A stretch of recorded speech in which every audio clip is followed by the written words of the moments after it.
Good morning बच्चों।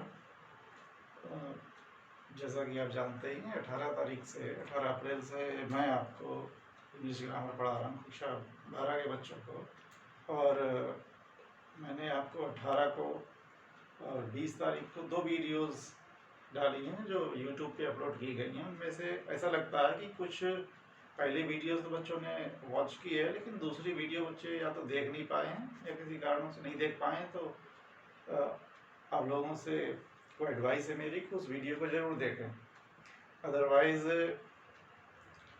आपको आगे का समझ में नहीं आएगा। इसलिए दूसरे वीडियो को ज़रूर देखें। और यूट्यूब पे चैनल बनाया है आप लोगों के स्टडी मटेरियल अवेलेबल कराने के कारण मैंने, इसी वजह से इसमें आर खान इंग्लिश क्लासेस नाम से ये है, और इसको आप लोग सब्सक्राइब भी कर लें। कोशिश करूँगा कि इस चैनल पर आपको कक्षावार सारी की सारे जो मटेरियल है वो मैं अपलोड करूं। तो यूट्यूब वीडियोस को आप ध्यान से देखें और उसके नोट्स भी बनाएं। यूट्यूब वीडियो के बाद मैंने आपको कुछ नोट्स भी बनाकर भेजे थे और 2 एक्सरसाइज भी आप लोगों को दी गई थी। शायद आप लोगों ने वो भी हल नहीं की हैं, तो आप लोग हल कर लें दोनों exercise, direct and indirect speech की। और उसके बाद उसमें 2 नोट्स जो आपको भेजे गए थे उनमें से एक तो था चेंज ऑफ टेंसेस कैसे होता है। तो आपको बताया गया पहले भी कि टेंस का जो चेंज है वो उसमें प्रेजेंट इंडेफिनिट, पास्ट इंडेफिनिट में, प्रेजेंट कंटिन्यूस पास्ट कंटिन्यूस में, प्रेजेंट परफेक्ट पास्ट परफेक्ट में, और present perfect continuous past perfect continuous में चेंज हो जाता है। पास्ट इंडेफिनिट पास्ट परफेक्ट में, past perfect past continuous past perfect continuous में चेंज हो जाता है, और पास्ट परफेक्ट और परफेक्ट कंटिन्यूस टेंसेस में चेंज नहीं होता है। इसके अलावा कुछ कैन और कुड में फ्यूचर चेंज हम तब करते हैं, ये भी आपको ध्यान रखना है कि जो वर्ब है, रिपोर्टिंग वर्ब जो है वो पास्ट टेंस में, प्रेजेंट में होने पर उसमें चेंज नहीं किया जाता है। कुछ केसेस में नोट्स आप पढ़ेंगे तो समझ में आएगा, अगर समझ में नहीं आता तो आप लोग कांटेक्ट करें। रिपोर्टेड स्पीच का टेंस कुछ परिस्थितियों में नहीं बदला जाता, कुछ कंडीशंस होते हैं जिन्हें हम एक्सेप्शंस कहते हैं, और उनमें शामिल है यूनिवर्सल ट्रुथ और प्रोवर्ब, हैबिट, हिस्टोरिकल इवेंट, ये सब चीज़ें इसमें शामिल हैं।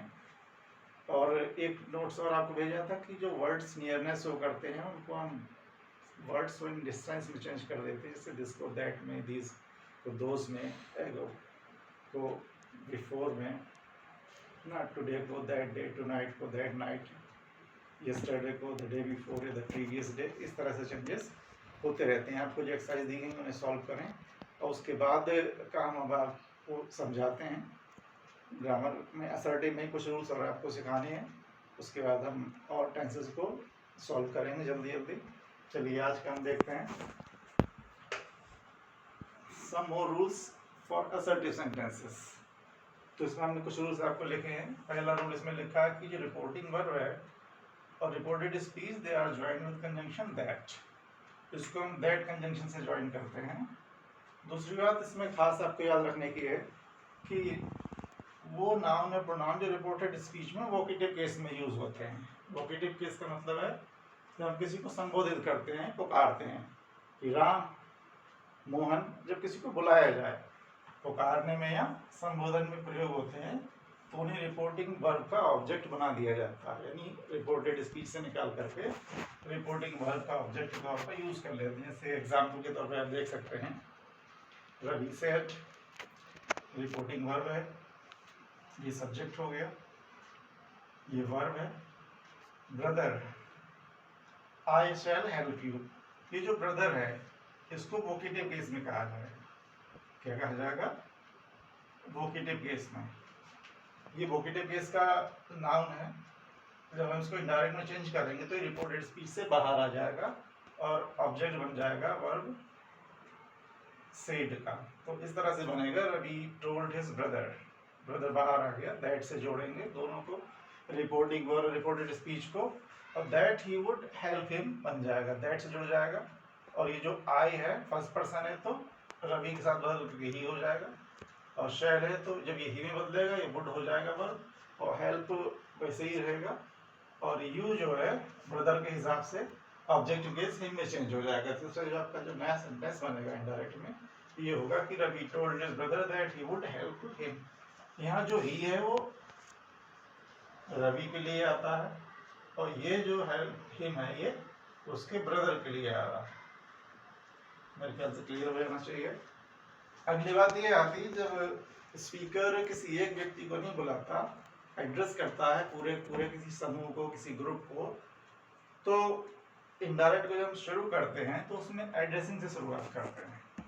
और एड्रेस जिसको किया जा रहा है अगर वो सिंगुलर नाउन या प्रोनाउन है तो उसके जेंडर के हिसाब से उसको हम बना लेंगे, यूज करेंगे उसके लिए हिज। अगर मैस्कुलाइन जेंडर होगा पुल्लिंग तो हिम यूज होगा, हिम आना चाहिए, हिम। और अगर फेमिनाइन जेंडर होगा तो हर आना चाहिए, ठीक। अगर प्लूरल नाउन या प्रोनाउन होंगे तो देम का यूज करना होगा, यानी ऑब्जेक्टिव केस में आएंगे। और इसके बाद हम एज लगाएंगे, वो उस प्लूरल ना हिम या हर के बाद या देम के बाद एज का यूज करेंगे और बचेगी सेज एड्रेस को जोड़ेंगे। तो उसके बाद इनडायरेक्ट में चेंज करेंगे। जैसे एग्जांपल है my dear friends said he, ये एड्रेस कर रहा है उसको अपने डियर फ्रेंड्स के तौर पर। सेड ही रिपोर्टिंग वर्ब आपकी है ही। आई शैल टीच यू इंग्लिश टुडे, तो ये जो एड्रेस है इसको हम एड्रेसिंग से शुरुआत करेंगे। और क्योंकि ये फ्रेंड्स क्या है प्लूरल है, प्लूरल नाउन है तो हम इसके लिए यूज करेंगे देम का, एड्रेसिंग देम। उसके बाद हमने कहा एज लगाएंगे, एज लगाएंगे हिज डियर फ्रेंड्स, माई का चेंज कर देंगे ही के हिसाब से तो हिज हो जाएगा dear friends. He said he को ही सेड रखेंगे, दैट से जोड़ेंगे और आई का चेंज करेंगे तो ये हो जाएगा ही। और शैल ही के हिसाब से वुड हो जाएगा, टीच देम यू के हिसाब से फ्रेंड्स को चेंज करेंगे तो देम हो जाएगा इंग्लिश, और टुडे चेंज हो जाएगा दैट देम। इस तरह से ये तीन मेजर चेंजेस हैं। दूसरा ये वोकेटिव केस को चेंज कर देते हैं हम। अगर वोकेटिव केस है तो रिपोर्टिंग वर्ब का ऑब्जेक्ट हो जाता है, और एड्रेस किया जा रहा है किसी ग्रुप को तो एड्रेसिंग से शुरुआत करते हैं। और एड्रेस किया जाने वाला व्यक्ति जो है सिंगुलर नाउन या प्रोनाउन है तो जेंडर के हिसाब से हिम या हर आएगा। और अगर वो पूरा एक प्लूरल नाउन या प्रोनाउन है तो देम में चेंज किया जाएगा। उसके बाद एज यूज करेंगे। एड्रेसिंग सिंगुलर है तो हिम आता है या हर आता है, प्लूरल है तो देम आ गया। उसके बाद एज यूज होगा, पूरा एड्रेस रख लिया जाएगा हिज डियर फ्रेंड्स। उसके बाद का अगला हिस्सा हम जोड़ देंगे। और टेंसेस के चेंजेस और प्रोनाउन के चेंजेस वैसे ही होंगे जैसे हम पहले बता रहे थे। हाँ बच्चों, अभी आपने देखा कि रिपोर्टेड स्पीच में और असर्टिव सेंटेंस के रूल्स पढ़ रहे थे। अगला रूल जो है इसमें देखना है हमें कि रिपोर्टेड स्पीच में कभी कभी क्या होता है कि यस सर या नो सर आ जाते हैं रिपोर्टिंग वर्ब में। तो करना क्या चाहिए, रिपोर्टिंग वर्ब से पहले हमें रेस्पेक्टफुली रखना चाहिए कि अभी सर या मैडम आ रहा हो तो रेस्पेक्टफुली का प्रयोग करना चाहिए। उसके बाद रिप्लाई रख देते हैं। इससे सेंटेंस है यस के साथ कभी कभी क्या होता है आप देखेंगे किताबों में, यस के साथ रिप्लाइड इन अफर्मेटिव और नो के साथ रिप्लाइड इन नेगेटिव का प्रयोग भी किया जाता है। लेकिन इनके प्रयोग से हमें बचना चाहिए क्योंकि इनका प्रयोग अच्छा नहीं माना जाता, थोड़ा सा ओल्ड फैशन है ये। तो ऐसे मतलब इन फ्रेजेस का वाक्यांशों का प्रयोग करने से बचा जाना चाहिए। हालांकि हम एग्जाम्पल मैं आपको बता रहा हूँ, दोनों तरह से आप इस सेंटेंस को डायरेक्ट से इनडायरेक्ट में बदल सकते हैं। बेटर तरीका पहले वाला रहेगा। जैसे एग्जाम्पल के दौरान लेते हैं, इसमें यस सर का प्रयोग हुआ है। ये जो हमारा सेंटेंस है बच्चों, ये है द बॉय सेड, ये सब्जेक्ट हो गया, बॉय सेड वर्ब है, यस सर इसमें आया है, I have done my work. तो हमें क्या करना है, सब्जेक्ट के बाद में या रिपोर्टिंग करने से पहले रेस्पेक्टफुली लगाना है सर की वजह से। तो द बॉय रेस्पेक्टफुली रिप्लाइड, जोड़ने के लिए दैट लगाएंगे। और he had done his work, आई को चेंज करेंगे बॉय के हिसाब से, ही हो जाएगा ही हैड डन हिज वर्क। ठीक है, रेस्पेक्टफुली रिप्लाइड, इतना काफ़ी है। लेकिन दूसरा तरीका जो अफर्मेटिव और नेगेटिव के यूज से बनाना है वो क्या है कि the boy respectfully replied in affirmative, क्योंकि यस कह रहा है तो रिप्लाइड इन अफर्मेटिव आता है, and said that he had done his work. दोनों तरह से बना सकते हैं आप, या तो आप यूज़ करिए रिप्लाइड, रेस्पेक्टफुली रिप्लाइड, केवल इतना यूज़ करें, सेंटेंस को दैट लगाते हुए जोड़ दें। दूसरा तरीका यही है कि जैसे आप यस आया तो रिप्लाइड इन अफर्मेटिव का यूज़ करें, और नो आया हो तो रिप्लाइड इन नेगेटिव का यूज़ करें। रिप्लाइड इन नेगेटिव मतलब कि रेस्पेक्टफुली के बाद में यूज़ करेंगे। और बेटर तरीका यही है कि आप इस तरह से बनाएं कि द बॉय रेस्पेक्टफुली, बॉय के बाद सब्जेक्ट के बाद रेस्पेक्टफुली लगाएं, रिप्लाइड का यूज़ करें, सेंटेंस को जोड़ दें। अगर इस तरह से बनाना तो यस आया हो तो रिप्लाइड इन अफर्मेटिव रख दिया जाएगा, और उसके बाद में and said that he had done his work, इस तरह से बना सकते हैं। कभी कभी क्या होता है कि डायरेक्ट स्पीच जो है वो दो छोटे, एक बड़ा सेंटेंस एक छोटा सेंटेंस हो सकता है, तो उसमें आपको क्या करना है, कभी कभी देखने से पता चलता है कि एक स्पीकर कुछ कहता है, दूसरा उसके साथ में कभी कभी सेंटेंस में एग्री होता है, कभी कभी नहीं होता है। तो अगर एग्री है वो उसकी बात से, स्पीकर की बात से दूसरा व्यक्ति, तो एग्रीड विद प्रयोग हो जाता है, और अगर एग्री नहीं है तो डिड नॉट एग्री का प्रयोग कर लेते हैं हम लोग।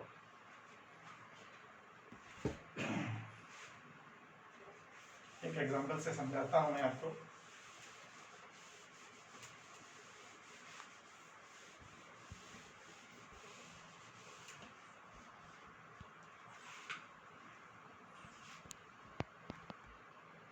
जैसे एग्जांपल के तौर पर हम ले सकते हैं, हमने कहा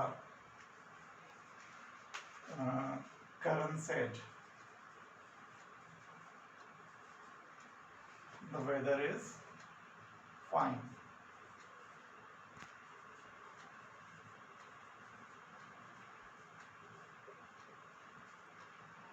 ठीक है, एक पार्ट ये हो गया। His friend said yes। इस तरह से एग्जांपल हो सकता है। तो आपको क्या करना है, करण told his friend, वैसे ही बनाना है क्योंकि फ्रेंड आया हुआ है तो ये ऑब्जेक्ट में आ जाएगा। told his friend that the weather was fine। अब दूसरे हिस्से के लिए अब क्या करना है, his friend क्या करना होगा, his friend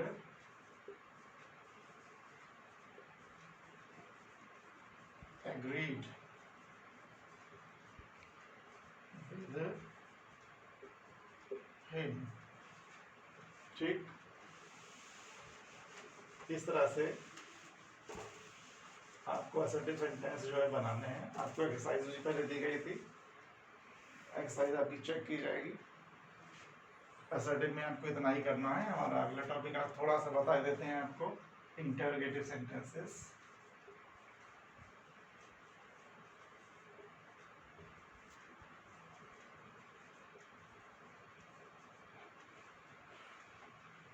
तो फर्स्ट ऑफ ऑल हमें देखना है इंटरोगेटिव सेंटेंसेस दो तरह के होते हैं।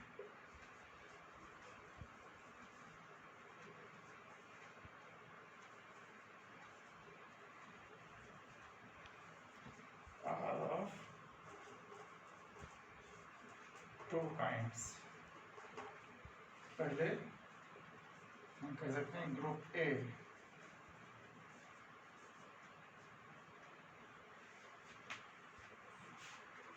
Group A type.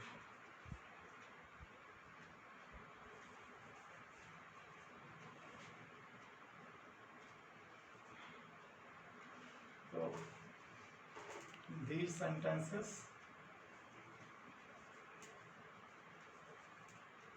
begin with helping words। ये जो सेंटेंसेस है ये हेल्पिंग वर्ब से शुरू होते हैं।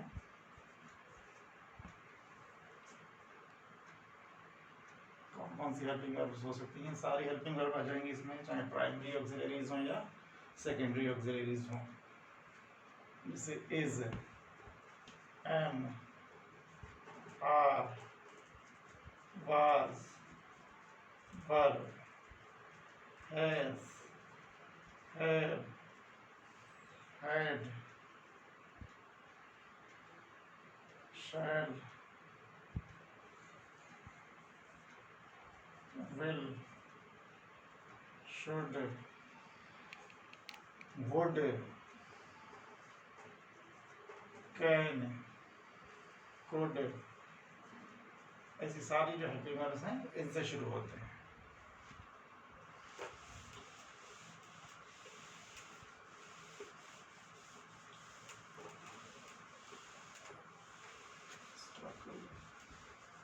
ठीक है बच्चों, आज के लिए इतना ही।